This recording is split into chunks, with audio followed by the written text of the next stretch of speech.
Hello everyone, कैसे हैं बेटा आप सब। I hope you are all is well. तो आपकी वर्कशीट है ये शिक्षा निदेशालय राष्ट्रीय राजधानी क्षेत्र दिल्ली की वर्कशीट नंबर है ये 2।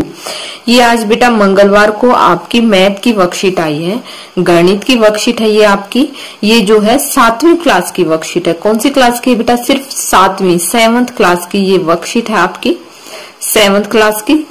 और ये आपकी मैथ की वर्कशीट है। यहाँ विद्यार्थी को अपना नाम लिखना है और यहाँ अपने कक्षा अध्यापक का नाम लिखना है। ये तो चलिए बेटा स्टार्ट करते हैं। अगर आपने चैनल को सब्सक्राइब नहीं किया है तो चैनल को सब्सक्राइब करें ताकि आपको आने वाली नोटिफिकेशन और वर्कशीट आपको मिलती रहे।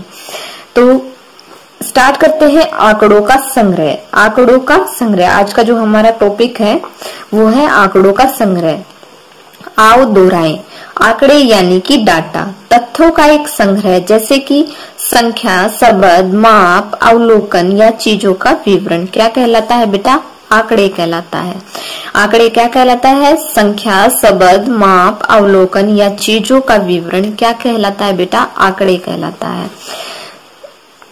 अब यदि हम अपने मित्रों की रुचि, किसी विषय में उनके अंक, उनकी पसंदीदा पोशाक, प्रिय खेल या किस महीने में उनका जन्मदिन आता है जानना चाहते हैं तो हम अपनी जरूरत अनुसार विशेष जानकारी के लिए आंकड़ों का संग्रह करते हैं। कि देखिए बेटा कि आप आंकड़े, जैसे कि आंकड़े क्या होते हैं, आप काउंट करो कि मेरे पास कितनी ड्रेसेस हैं, आपके पास कितने जोड़ी शूज हैं, कितनी जोड़ी सॉक्स हैं। तो आप क्या लिखेंगे? सॉक्स इतनी, शूज इतने, कपड़े इतने।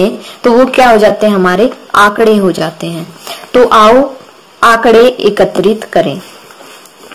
अपने दोस्तों, रिश्तेदारों या परिवार के सदस्यों के साथ बातचीत करें और जानने कि किस महीने में उनका जन्मदिन है। किससे बातचीत करें बेटा? अपने फ्रेंड्स से, अपने रिलेटिव्स से और अपने फैमिली परिवार के सदस्यों से कि उनका जन्मदिन कब पड़ता है। कम से कम 15 या अधिक आपकी इच्छा अनुसार, यानी कि कम से कम 15 सदस्यों का आपने जो आंकड़ा एकत्रित करना है। इन आंकड़ों की मदद से निम्नलिखित तालिका को पूरा करें। देखिए बेटा निम्नलिखित तालिका ये नीचे दी गई है, ये देख रहे होंगे। यहाँ महीनों के नाम है जनवरी, फरवरी, मार्च, अप्रैल, मई, जून, जुलाई, अगस्त, सितंबर, अक्टूबर, नवंबर और दिसंबर। और यहाँ पर व्यक्तियों की संख्या, यानी कि जब आप जन्मदिन लिखोगे तो जनवरी में कितने जन्मदिन है? मान लिया कि मैंने यहाँ पर लिख लिया 3, फरवरी में 2, मार्च में 4, अप्रैल में 1, मई में 0, जून में 6, जुलाई में 2, अगस्त में 1, सितंबर में 4, अक्टूबर में 3, नवंबर में 5, दिसंबर में 1। ये जो आंकड़े एकत्रित किए हैं बेटा, ये मैंने आपको 4 एग्जाम्पल दिए हैं। आपको क्या करना है? आपको जो है 15 सदस्यों के कम से कम आंकड़े एकत्रित करने हैं और वो आपको यहाँ पर लिखने हैं। यहाँ पर जनवरी में जैसे कि किसके कितनों के जन्मदिन है, फरवरी में कितनों के हैं, यहाँ व्यक्तियों की संख्या लिखनी है कि यहाँ पर 3 सदस्यों के जो है व्यक्तियों की जन्मदिन है जो वो जनवरी के महीने में है, 2 के फरवरी के, 4 के जो है मार्च के। तो ऐसे आपको आंकड़े एकत्रित करने हैं।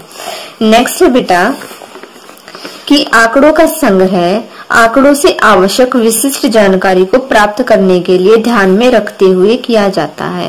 क्या किया जाता है बेटा? आंकड़ों का संग्रह, यानी कि आंकड़ों को जो इकट्ठा किया जाता है उनको एकत्रित किया जाता है। आंकड़ों से आवश्यक विशिष्ट जानकारी को प्राप्त करने के लिए ध्यान में रखते हुए किया जाता है। यानी कि हमें जब पता करना है, मान लिया कि किसका जन्मदिन, किस का जन्मदिन इस महीने में है, तो वो क्या हुई? हमारी जानकारी हो। नेक्स्ट बेटा, जैसे कि उदाहरण के तौर पर है 7वीं कक्षा के 20 छात्रों की रुचि इस प्रकार है। जैसे कि आर को क्या लिख दिया हमें? आर मतलब रीडिंग, पढ़ना, W राइटिंग, लिखना, और S से सॉन्ग, सिंगिंग, गायन। तो क्या होगा बेटा? आर से राइटिंग, आर से रीडिंग, W से राइटिंग और S से सिंगिंग। तो यहाँ पर ये रुचि किस किस में है बेटा? पढ़ना, लिखना और गायन। ये हमने यहाँ पर रुचि लिख ली। और कितने छात्रों की रुचि है इनमें? पढ़ने जो है 6 छात्रों की रुचि जो है पढ़ने में है, 5 की लिखने में है यानी कि राइटिंग करने में है, और 9 छात्रों की रुचि जो है वो गायन करने में यानी कि सिंगिंग करने में है। तो टोटल हमारे हुए यहाँ पर 20 छात्र। तो यहाँ पर ऐसे हम आंकड़ों को एकत्रित कर लेते हैं। नेक्स्ट बेटा कि चलिए अभ्यास करते हैं। कुछ क्वेश्चंस दिए गए हैं। 10 लड़कियों की ऊंचाई को सेंटीमीटर में मापा गया था और परिणाम निम्नानुसार था। 10 लड़कियों की ऊंचाई को सेंटीमीटर में मापा गया था और जो परिणाम है वो निम्नानुसार था। कैसे? 135, 150, 139, 128, 151, 132, 146, 149, 143, 141। यानी कि ये इतनी सारी लड़कियों की जो ऊंचाई थी वो किसी की 135 सेंटीमीटर, किसी की 150, किसी की 139 ऐसे थी। तो यहाँ सबसे पहले जो क्वेश्चन दिया गया है कि सबसे लंबी लड़की की ऊंचाई कितनी थी, तो यहाँ पर हमें देखना है कि जो सबसे ज्यादा नंबर है वही जो है सबसे ऊंची लड़की की लंबाई थी। तो यहाँ पर जो सबसे ज्यादा है वो कौन सा है बेटा? ये है हमारा 151। तो यहाँ पर हम लिख देंगे 151 सेंटीमीटर। नेक्स्ट बेटा सबसे छोटी लड़की की ऊंचाई कितनी थी? तो सबसे छोटी की यहाँ पर हम देखना ध्यान से कि कितनी है। तो सबसे छोटा नंबर हमें छांटकर यहाँ पर लिखना है, वही सबसे छोटी लड़की की ऊंचाई होगी। तो सबसे छोटा नंबर कौन सा है बेटा? 128 सेंटीमीटर। यह है सबसे छोटी लड़की की लंबाई। नेक्स्ट बेटा कि अब सबसे लंबी लड़की की ऊंचाई में से सबसे छोटी लड़की की ऊंचाई को घटाइए। यानी कि सबसे लंबी की कितनी थी बेटा? 151 और सबसे छोटी की कितनी थी? 128। तो इसमें से जो है 128 को माइनस कर देना, यानी कि लंबी लड़की में से छोटी को घटाना है। तो कितने बचेंगे?